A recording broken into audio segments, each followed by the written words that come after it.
Joe Biden keeps warning us about the specter of segregationists, but he neglects to tell us that those were his buddies, and moreover, virtually all the segregationists came from the Democratic Party. I'll tell you more. Interestingly, that letter from the School Board Association that led to the Biden administration creating a task force against terrorism to do surveillance on parents, that was solicited in the first place by the Biden administration. I'll give you the implications. Julie Kelly is going to join me. We're going to talk about Ray Epps and the FBI's role in January 6th. These are topics covered in her new book called January 6th. And finally, I'll continue my exploration of Russian literature and actually address a question by a reader who goes, "Why are you talking about the Russians? They're such horrible people. They've killed millions of people." So I'm going to answer that question in the context of why I'm beginning this exploration of the major writers of Russia. This is the Dinesh D'Souza podcast.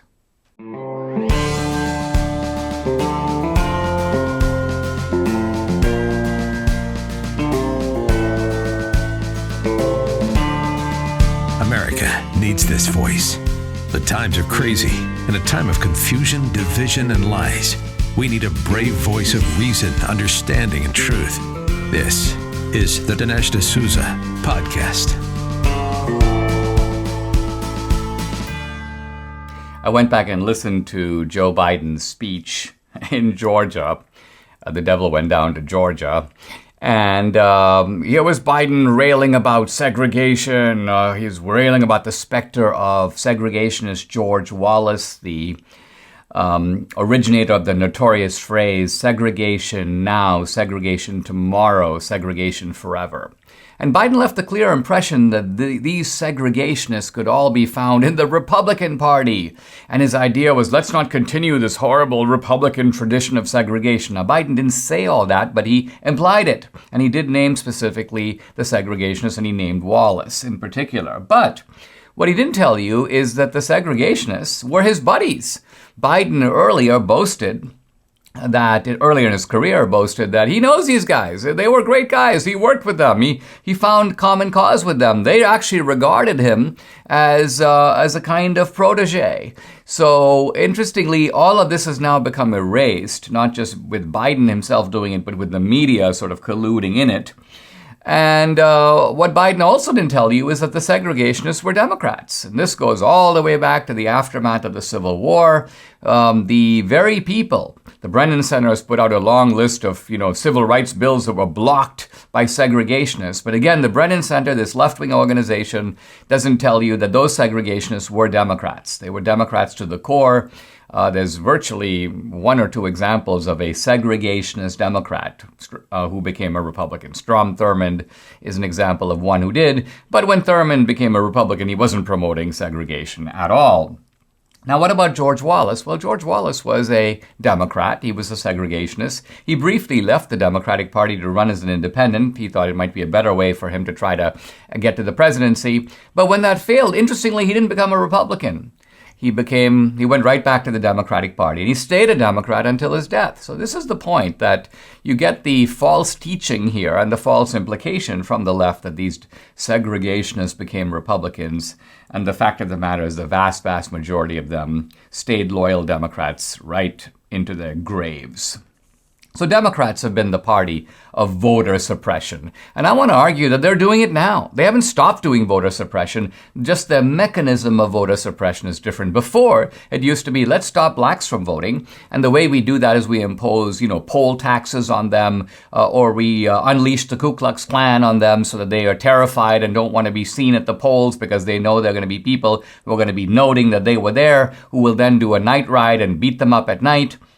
So this was their old strategy. Their new strategy is, in a sense, to try to make it easy for people to vote unlawfully and thus cancel out legal votes. So this is a new, different strategy for voter suppression. But let's remember, this is voter suppression all the same. When aliens, not just illegal aliens, even legal aliens aren't allowed to vote.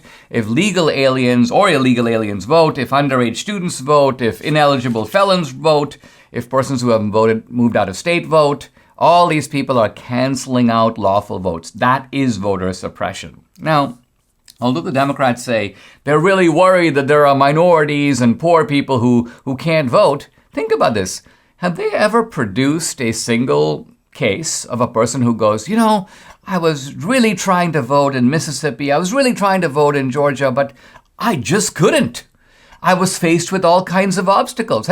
How many cases of this have you seen on the news or in the media? Not a single one. Why? Because the Democrats can't produce a single case. Not one. Everybody So can get an ID.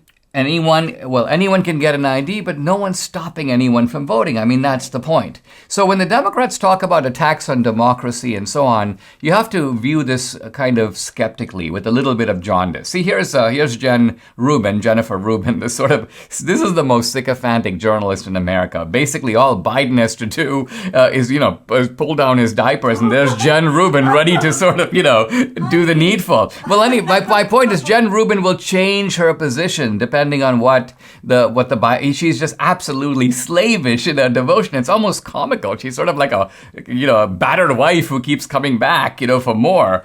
And here's Jen Rubin. Democracy's fate rests with two stubborn senators whose sole concern is their standing with conservatives at home. Now let's wait for a minute.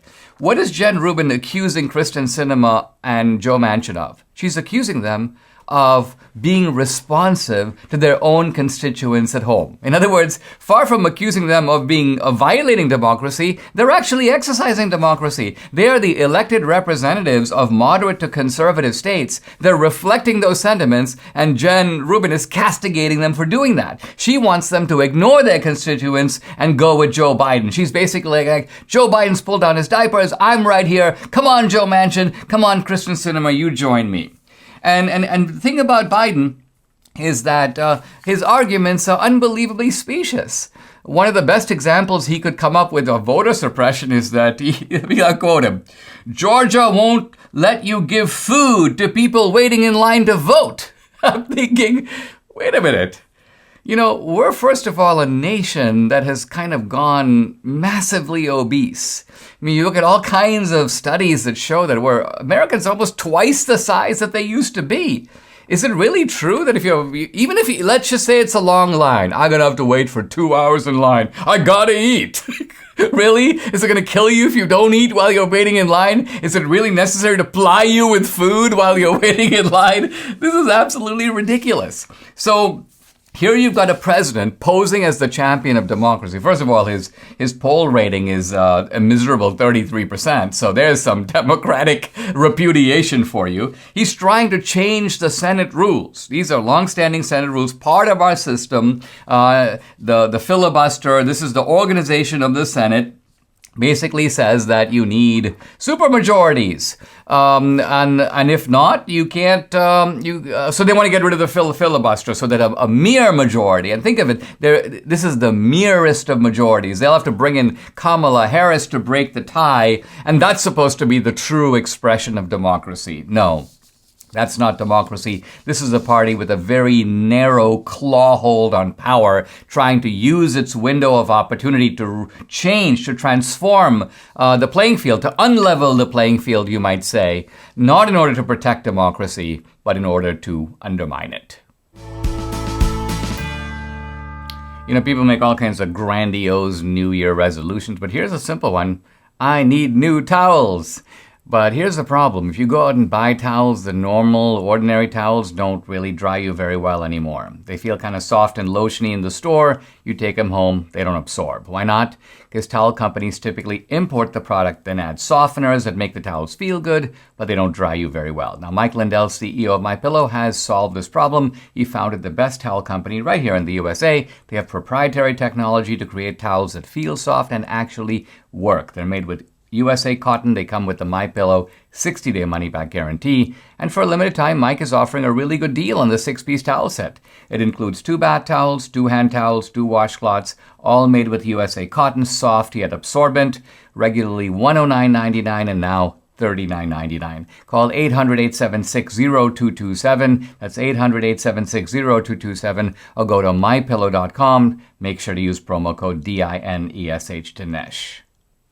Remember the story of the National School Board Association writing a letter to the Biden administration worrying about threats to school board members and teachers posed by parents, upon which the Biden administration sprang into action, and Merrick Garland and the DOJ set up a task force to essentially do surveillance of parents, to treat parents, so to speak, as domestic terrorists. Well, at that time, there was a whole army of media figures.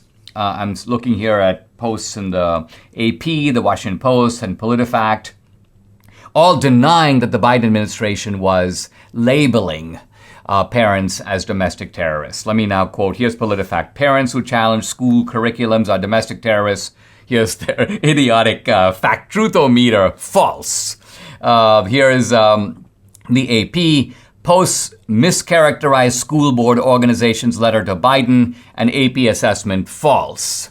And notice here that the AP is very clear that this was a school board initiated letter and the Biden administration just responding to it.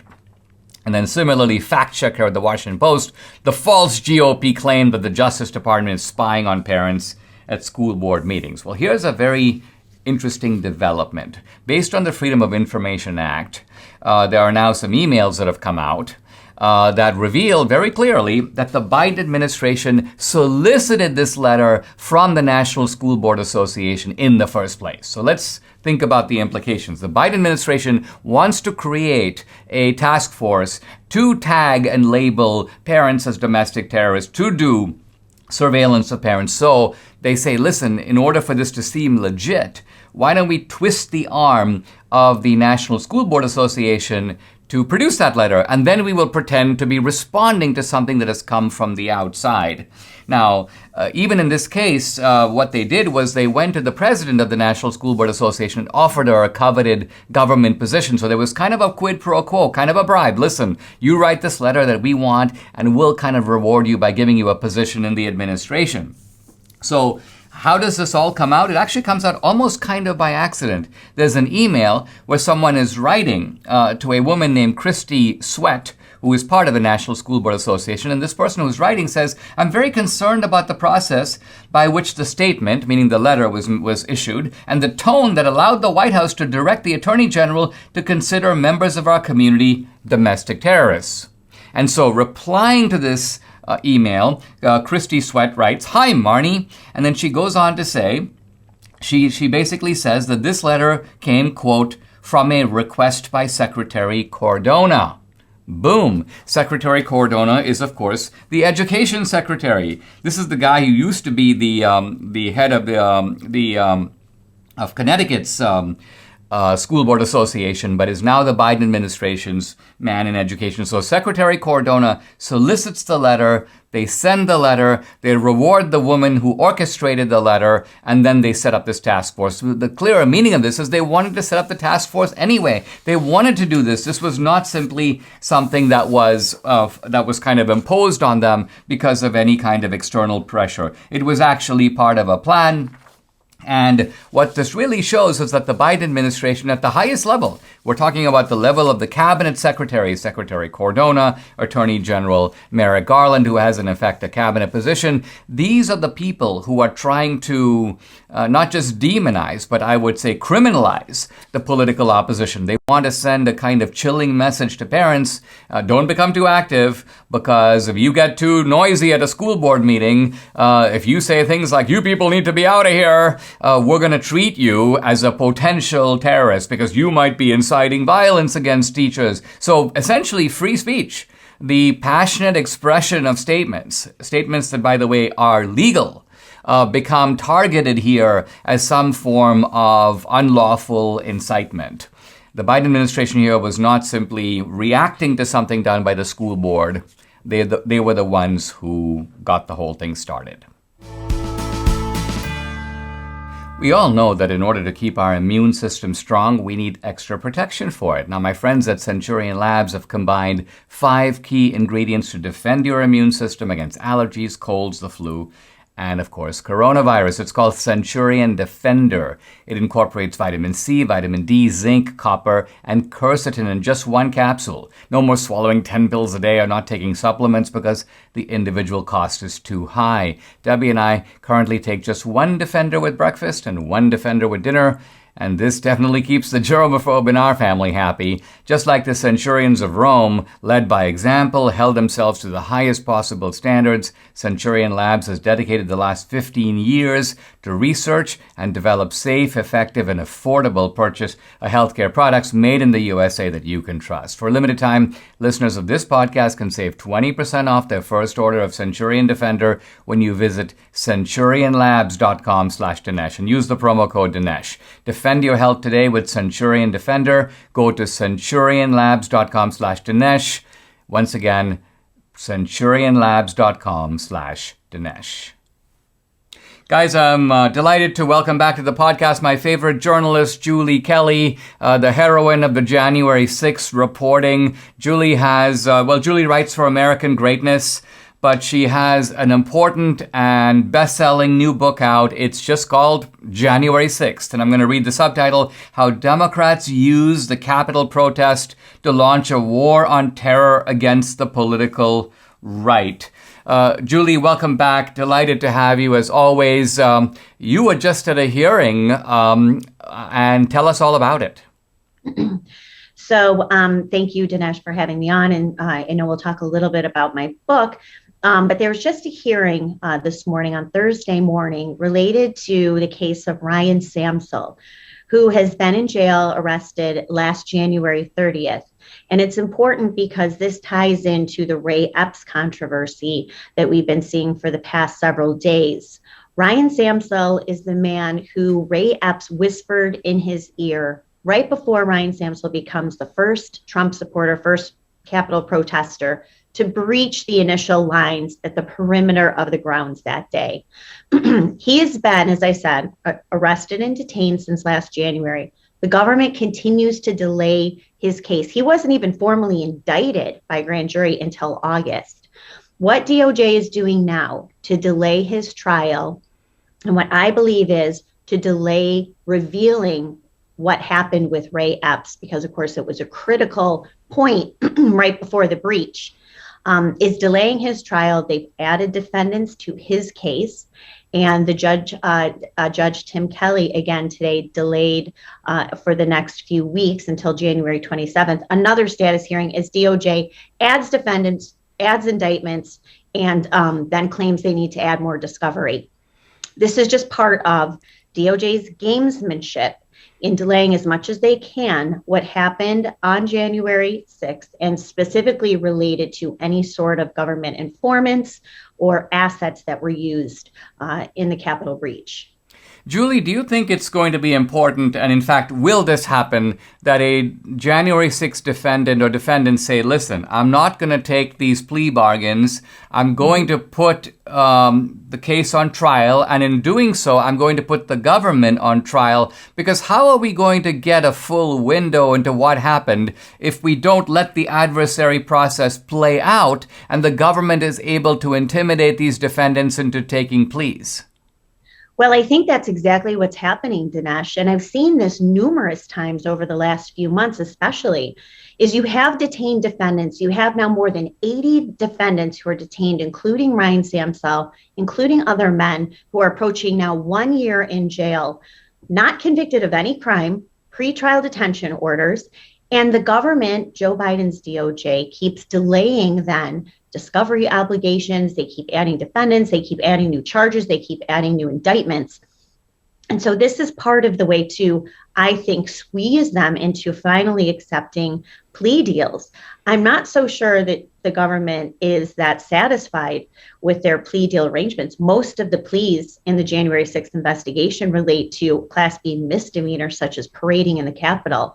They are not getting, with a few exceptions, these high-profile plea deals that they want. And so I think this is a way to squeeze these defendants so they don't have to go to trial and they don't have to present all of the evidence, including the number of informants or assets involved in these specific cases in open court. Julie, let's talk about Ray Epps, because when we heard ever since January 6th about instigation, right? Somebody is instigating the takeover of the Capitol. Now, they tried to say that Trump is the instigator, the other congressman, Marjorie Taylor Greene, is the instigator. But I've only actually seen one instigator, and that's Ray Epps. Here's a guy saying, let's take the Capitol, let's go in there. And he's clearly mobilizing other people to do it. And in fact, what's so fascinating is at the time, there are people around him who suspect him of being a Fed, and they start shouting, Fed, Fed, Fed. So not only is that all revealing and interesting in its own right, but now you have you have Adam Kinzinger, never Trumper, who is coming to the defense of Ray Epps and basically saying, Ray Epps is a good guy, leave Ray Epps alone. How do you explain this peculiar turn of events in which they keep complaining about instigation, and yet they are defending the one instigator that we can see on video instigating the so-called riot? Right. It was really revealing to see this. All of a sudden, everybody sort of white knighting Ray Epps, including people like Adam Kinzinger, including reporters who I followed for a year, trying to destroy the lives of, trespassers that day, calling them insurrectionists and wanting the government to throw the book at them. Suddenly you have someone not only just once implores people to go into the Capitol, but numerous times. And Dinesh, he also was in restricted area that day. He is photographed and video photographed in the same area where a number of defendants who never went into the Capitol, didn't attack police officers, weren't caught with a weapon. They were charged. Why is Ray Epps not charged? You actually see him in front of police lines. There's one video showing him helping people carry a huge sign towards a line of police on the west side of the building. If ever there was a case for someone, as you said, to be charged with inciting, conspiring, obstruction of an official proceeding, because of course he was there while the proceedings were actually going on. This is a felony count that DOJ has slapped against more than 220 people. Ray Epps doesn't even have an obstruction charge. So none of this makes sense, but then to see not only Adam Kinzinger, but the entire media complex, sort of protecting Ray Epps and just explaining away why he hasn't been charged and laughing off the idea that he's some sort of government informant or asset certainly should bolster suspicions that he is. And isn't it true, Julie, that although we focus on Ray Epps, we also have Stuart Rhodes of the Oath Keepers. And Stuart Rhodes is another guy who was basically in direct communication with a whole bunch of other guys who were charged. In their charging documents, it refers to Stuart. Stuart Rhodes told him to do this, Stuart Rhodes told him to do that. And yet the kingmaker, Stuart Rhodes, is not charged at all. And then when you turn to the Proud Boys, you get something of the same story, which is some of the so-called leaders of the Proud Boys have apparently been working with the FBI. So what we seem to be getting here, and I just want you to summarize this for a moment because we'll go into it in depth in the next segment. Isn't it true that we've got a ring of it's not just one suspicious character, but a ring of suspicion that strongly points to considerable federal involvement in January 6th? Yes, we do. So as you pointed out, Stuart Rhodes is person one in now this 20-person co-defendant conspiracy case against Oath Keepers, including people who committed no violent crime. Most of the Oath Keepers did commit no violent crime. But you have person one, Stuart Rhodes, who's the alleged founder of the Oath Keepers, doesn't even face a trespassing charge, certainly is not involved in this conspiracy charge. He also was at the Capitol that day. Ray Epps is also connected to the Oath Keepers, the Arizona chapter. So the question now, Dinesh, is not so much who is being charged, but who has not been charged. And the fact that not only you have the lead conspirator in the Oath Keepers case, but also in the Proud Boys case, Enrique Tarrio, who conveniently was arrested on January 4th and told not to go into the city the next day. That just seems like an odd thing. He was charged with a weapons violation. He also is person one in the Proud Boys indictments. He also has not been charged. And we know that he has worked with the FBI before. So this just is building a legitimate, valid case of not just FBI involvement, possible entrapment in many of these cases. And of course, the backstory to this is what we've also talked about, the Whitmer kidnapping case. which is quickly falling apart for the government, and how much the FBI concocted that, orchestrated it, executed it, and now the case is falling apart for DOJ. Let's take a pause, Julie. When we come back, we're going to go into the Whitmer case and show the extent of FBI involvement and how that case is, as you say, crumbling. We'll be right back. You have homeowners insurance for a good reason, because without it, a fire, flood, or burglary could destroy you financially. But there's another major crime your homeowner's policy doesn't cover. It's called home title fraud. The FBI calls title fraud one of the fastest growing crimes, and it can ruin you financially, which is why you need home title lock. Title fraud happens when a criminal forges your signature on documents stating you sold your home to him. Then he takes out loans against your home and leaves you with the payments. You'll spend a fortune in legal fees trying to prove you didn't commit fraud. Now, home title lock puts a barrier around your home's title. That's why Debbie and I bought it, to protect our home. Now, the instant they detect anyone from a cyber thief, a renter, even a relative trying to forge their way onto your home's title, they help shut it down. Go to HometitleLock.com, register your address to see if you're already a victim, and enter promo code RADIO for your 60-day money-back guarantee. That's HometitleLock.com, promo code RADIO. I'm back with investigative writer Julie Kelly. She writes for American Greatness, and you got to get a copy of her new book. It's a bestseller already, but we want to put it to number one on the bestseller list. It's called January 6th. How Democrats Use the Capitol Protest to Launch a War on Terror Against the Political Right. Julie, I was delighted to see you're actually giving a portion of your profits on the book to the Patriot Freedom Project.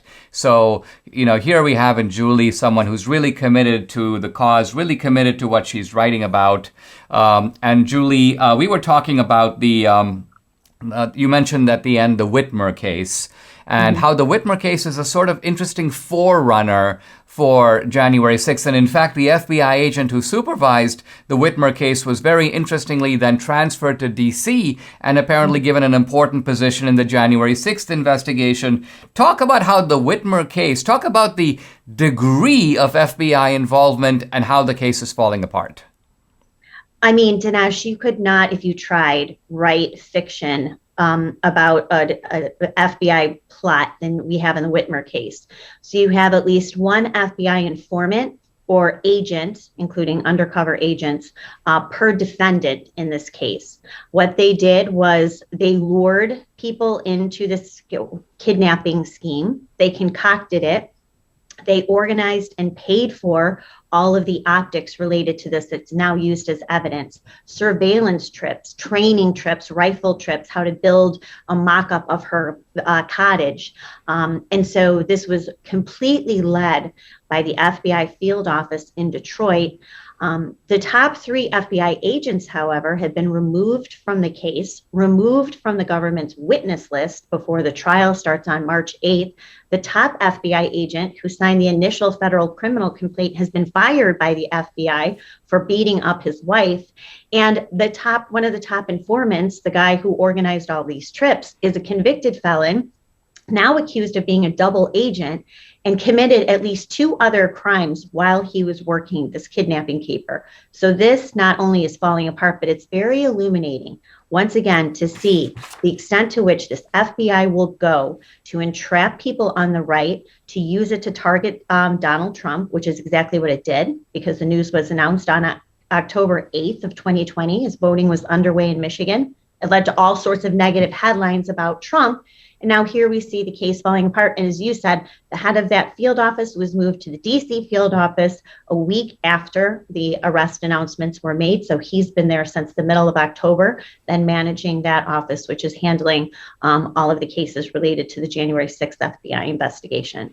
Now, Julie, when the FBI embeds its agents in an operation like this, they generally like to say, listen, these guys are plotting this horrible thing. We have our guys in there, so they've got to sort of pretend to be part of the operation because otherwise they will immediately fall under suspicion. But I think what's interesting is you quote in your book the fact that in a number of cases, the defendants could not afford to do the things that the FBI was trying to get them to do, so the FBI had to pay for it. And in some cases, defendants even pushed back against the FBI and said, listen, we don't want to do that, or we have no interest in that. And the FBI was like, yeah, you got to do it. So give an example or two of how the FBI, in a sense, made this operation occur, and it would not have occurred without FBI involvement by them pushing it forward. The lead kidnapper, Adam Fox, was the guy hard on his luck who lived in the basement of his friend's vacuum shop. None of these men had any sort of means whatsoever. And so even when they were trying to organize these surveillance trips and they would say, look, we have no money, we don't even have a car, we can't go to, outside in Wisconsin and conduct a fake surveillance trip to prepare for the kidnapping. The FBI informants paid for everything. The lead informant was paid more than $50,000, given a new car, compensated for a loss when he sold his house for 6 months of work. And so the defense attorneys have really laid out in detail not only how they funded all of this, how they lured these men into the trap, into the FBI trap, but also just, they have almost 300 examples of communication between the informants and FBI agents that talk about how they were going to fight the resistance by these defendants to conduct this kidnapping plot. And so they've got a ton of evidence. They've asked to dismiss the case, defense attorneys, of course. I doubt the judge will. Kind of hope that he doesn't, because we need this trial to go forward so we can get all of this information to the public, because you know what, Dinesh? The national news media has completely memory hold this. You will not find one article in the New York Times, Washington Post, CNN, Politico. I just had a piece up this week. I went through all the major news organizations. There's not a single story about this Whitmer kidnapping keeper, even though it's completely scandalous and salacious, and any other time it would be great front page headlines. But they have completely hold this and will not talk about this anywhere in the news media. I mean, this is, Julie, I would say the indispensability of you. And of course, I think as a writer, it's in a way fortunate because you have the field all to yourself. You're doing reporting that is within the access of other people to do, but for ideological reasons, they won't do it.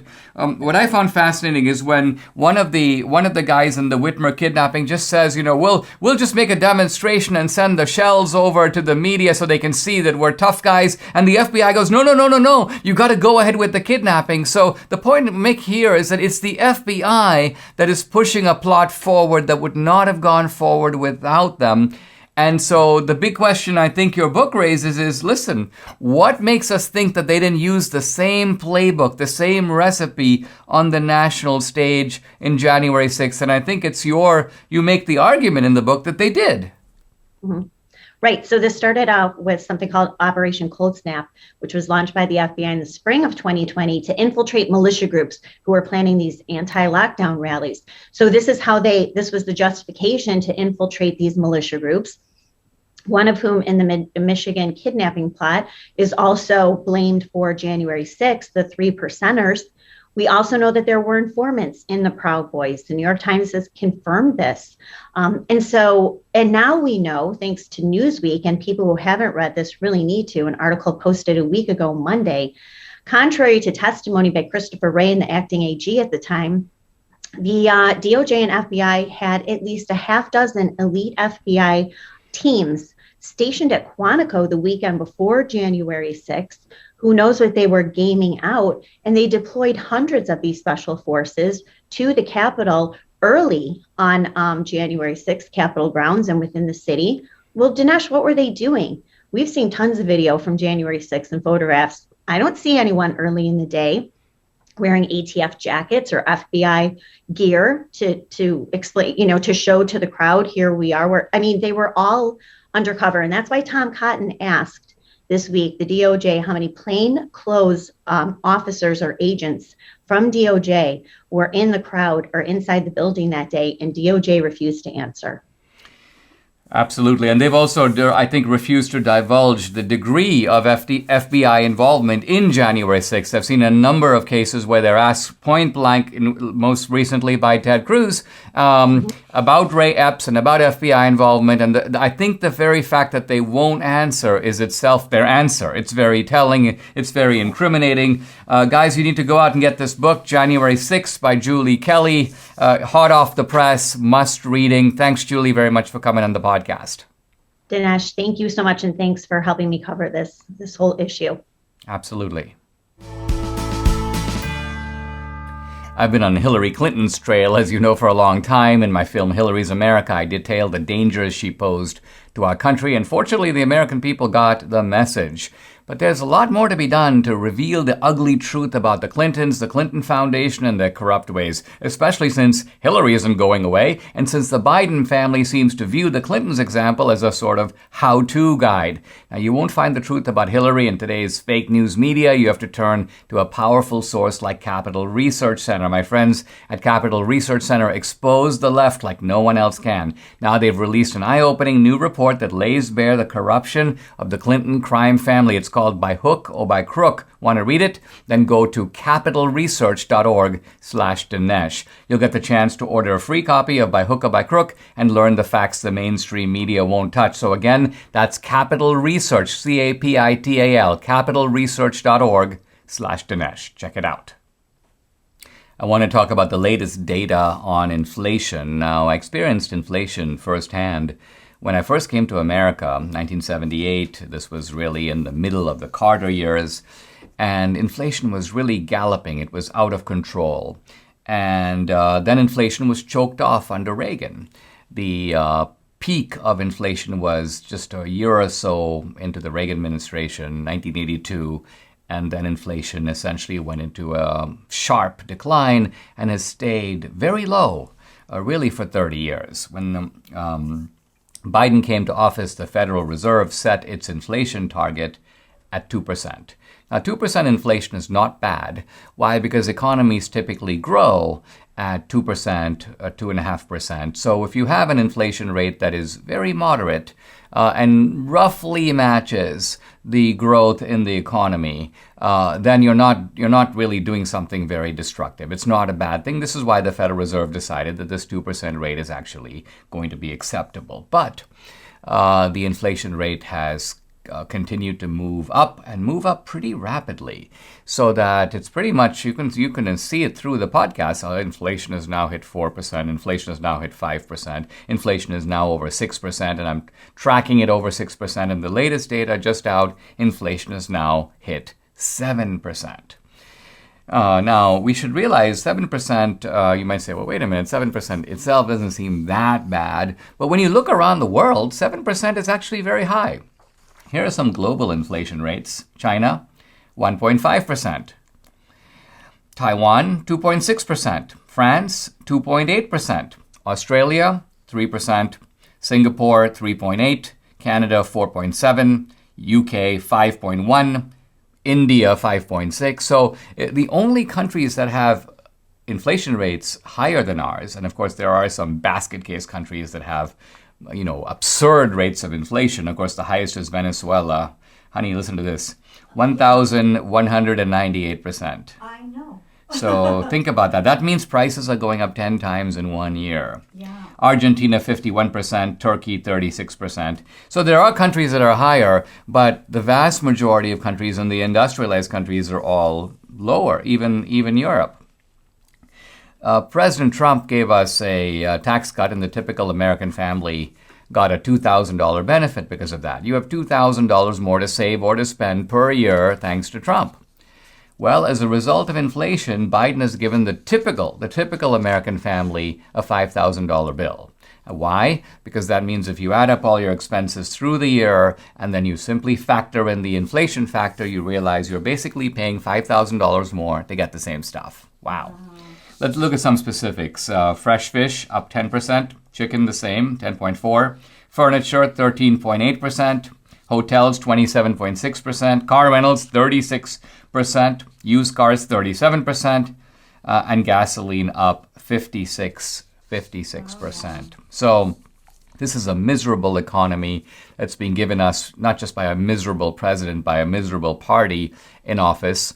And again, this is something that is going to send a message to the American people. Truthfully, the American people don't mind if they're okay with this. If they want to see these kinds of rates continue, they're going to obviously vote to keep Biden and the Democrats in office. But I don't think so. I think people can have pretty good gauges. And Debbie was saying, but will people really, will they really know to blame this on Biden and the Democrats? And I said, listen, it's not even a matter of people being able to trace some causal relationship between Biden. The simple proposition of American politics that's been true for 100 years is really simple. If things are going well, the president gets the credit. It doesn't matter if you can prove that he actually did those things. Clinton, for example, had a roaring economy in the 1990s. He didn't really do it. It was the result of the end of the Cold War, a massive peace dividend that came out of that. It was the success of Reagan policies that continued to have a kind of aftermath continuing through the 90s. It was the result of the technological revolution, which Clinton had nothing to do with. But nevertheless, he could bask in those numbers. He could bask in that glory. The economy is going great.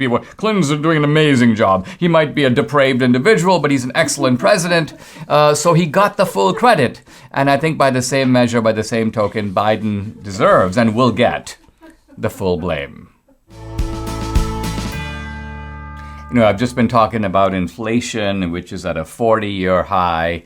Doesn't look like it's going anywhere. And you know why? The reason for this is our government has a dirty secret. They kind of want inflation. Think about this. Right now, inflation rates are higher than the interest on treasury bonds. So with every day that passes, the government owes less on its mountain of debt. Imagine if your mortgage had a negative interest rate. Would you be in a hurry to pay it off? Exactly. So your pain is their gain.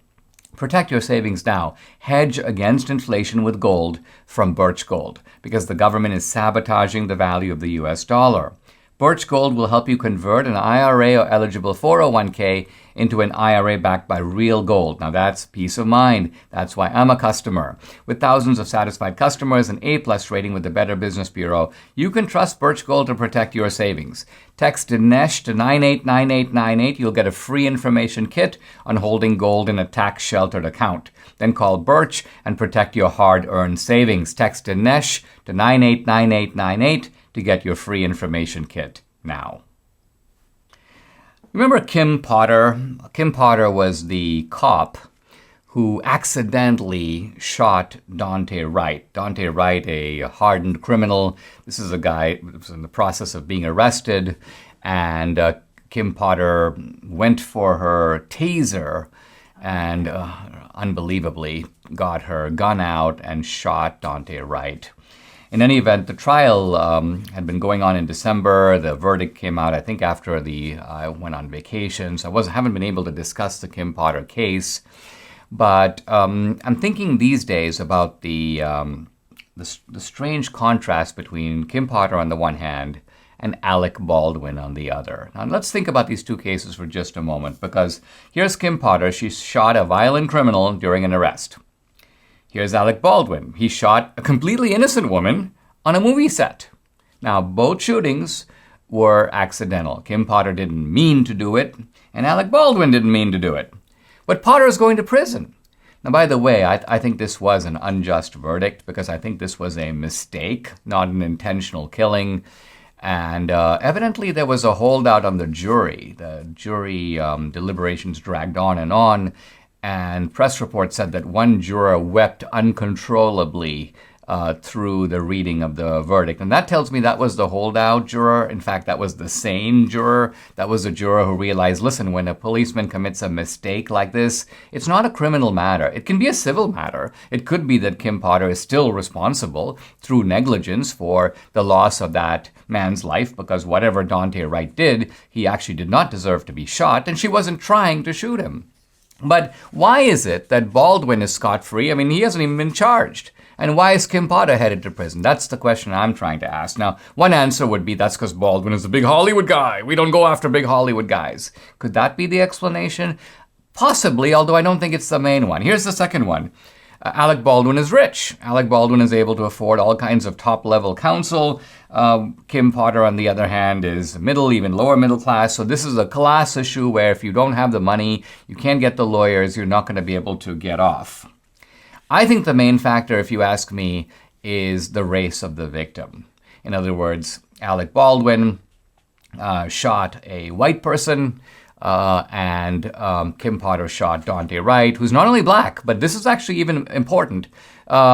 She shot a black criminal. And ironically, it's the black criminals that get the sympathies of the left. It's the black criminals that lead to the immediate cry, "Go get her!" And I think it was the pressure to go get her that was coming not from the public, because I think the public actually saw it for what it was, but from the media, from the cultural left. This is what got the prosecutors to say, "Let's go after this cop. Let's make an example out of her. We realize it was an accident, but let's see if we can put her in prison." And in fact, they have put her in prison. Whereas Alec Baldwin, and again, people say, well, Alec Baldwin, he didn't even know there was bullets in the gun. Well, he bears some responsibility for that because he was also the producer of the movie. So when you have someone who's the producer of the movie and the actor in question, they have managerial in addition to acting responsibility. So it's very hard to argue that Alec Baldwin deserves no blame for what happened. And my question is, if you're going to treat Kim Potter harshly, why not Alec Baldwin? Probably until now, you took aches and pains as a normal part of life. You're like, wow, this just comes from getting older. This just comes because I bumped my arm or my leg. Not much I can do about it. Well, there is. There is something you can do. There's a 100% drug-free solution available to you. It's called Relief Factor. It supports your body's fight against inflammation, and inflammation is the source of aches and pains. Now, the vast majority of people who try Relief Factor order more. They become regular customers. Why? Because it works for them. Debbie's a true believer. She's had this frozen shoulder problem, but Relief Factor has been a total game changer for her.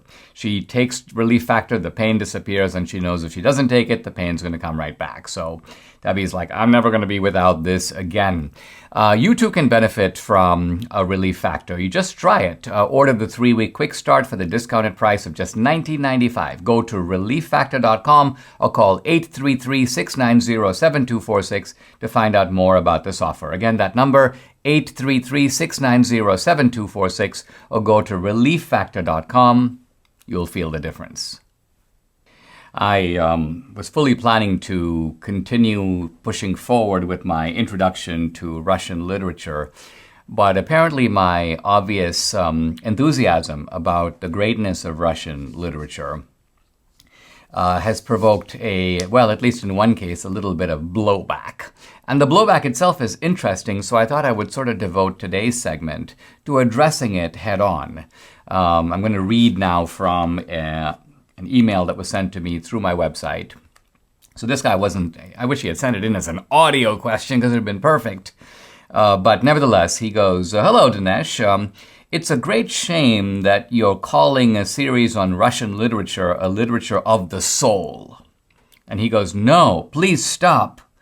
And then he goes on to say, Russian literature was written to look like Western literature so the West would get a dream of the Russian mysterious soul. And he goes, this is the soul that tortured Lithuania, Poland, Ukraine, the nations of the Caucasus, and every single ethnic group whose territory they grabbed. He's referring here to the not only the sins of the Russian Empire, but also the sins of Soviet communism. And he goes, it was a prison for people. The literature seemingly spoke of abnormal murderers, while there in Russia they are everywhere.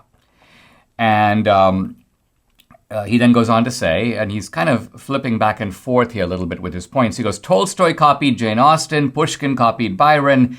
They only differed in choosing violent endings. Dostoevsky only wrote about violent people. You think he wanted people in Russia to change? No, Dostoevsky was crazy. That was the normalcy of how he looked at people. It's this kind of normalcy that Democrats and their leaders bring to the U.S.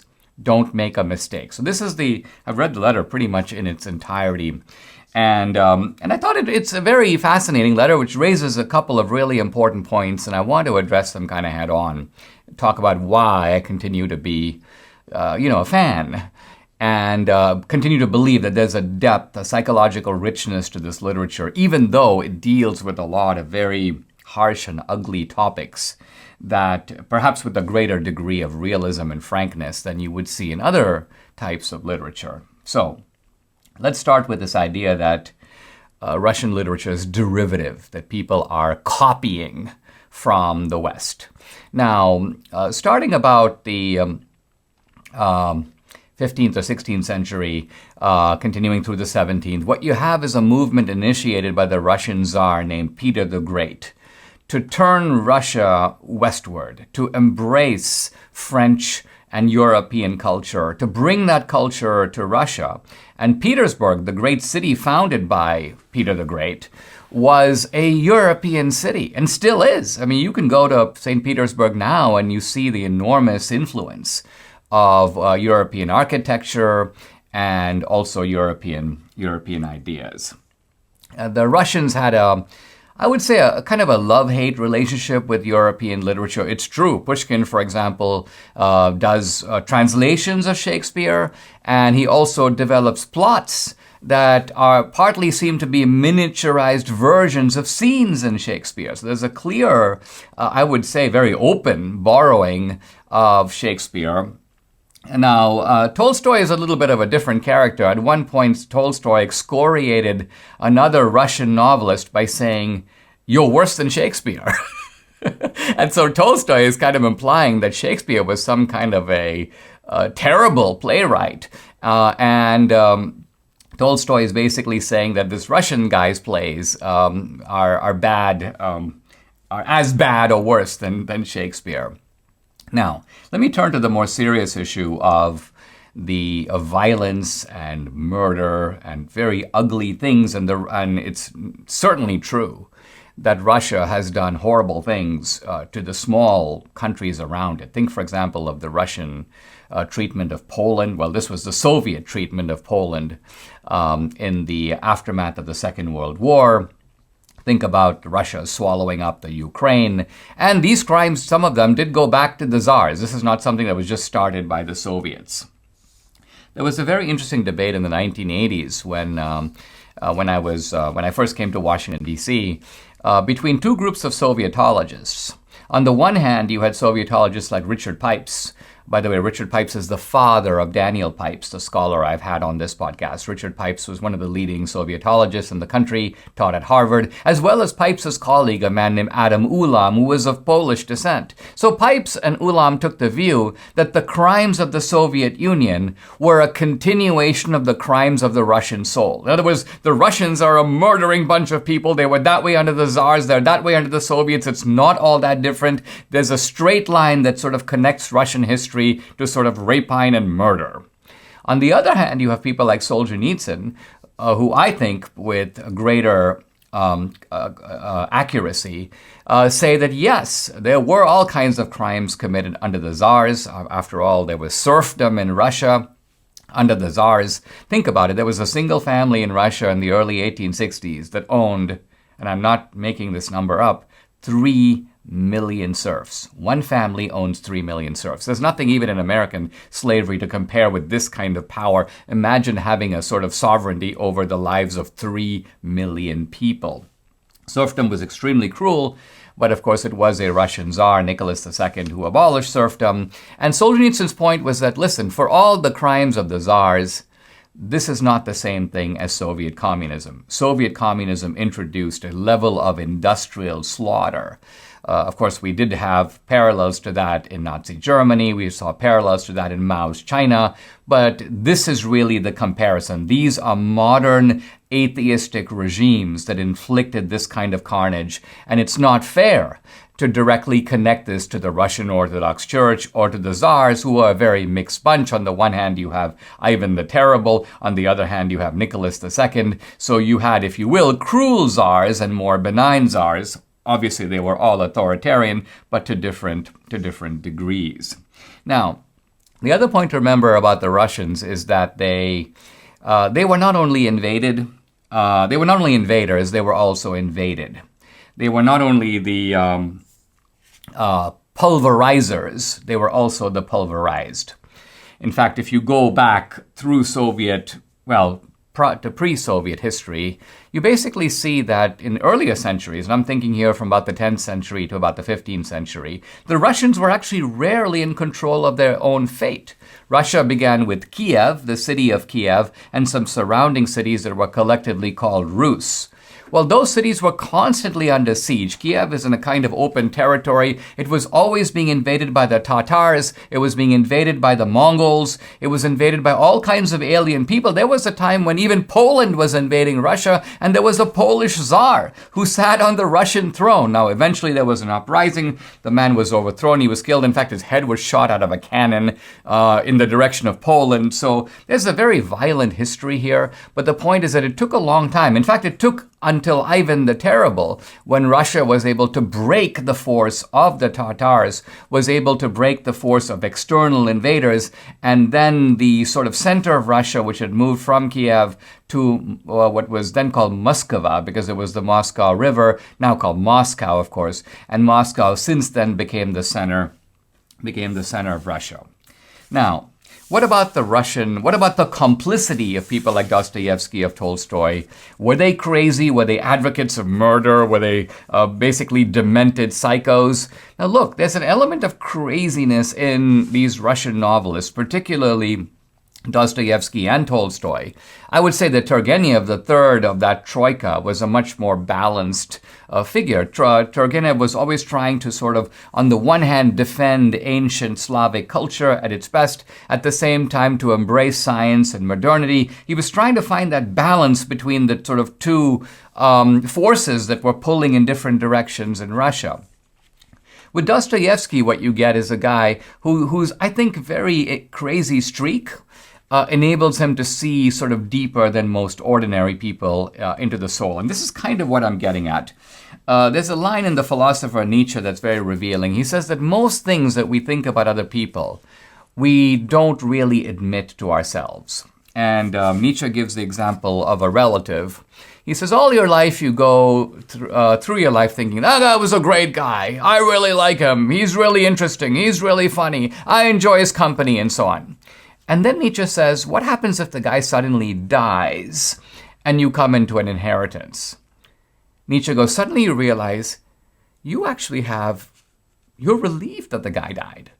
Why? Because that facilitated your inheritance. Suddenly you realize that you're perfectly happy to dispose of the guy. You don't care about him that much. It's his money that will make you happier than he ever could. And so suddenly this emotion of relief, which shows you, wow, this is a kind of depraved and disgusting aspect of human nature, but there it is, and it's in you, and you would never have known it if you weren't attentive to what your immediate reaction was. Not your pretend reaction, not what you say later at the funeral, but what you actually thought when you first found out. And so this is what Russian literature is really good at. It's really good at catching you out in your true feelings. Your true feelings, not just about inheritance, but also about adultery, about murder. So Dostoevsky and Tolstoy, they take these, I would call them forbidden zones of the human soul, and they don't hesitate to go there.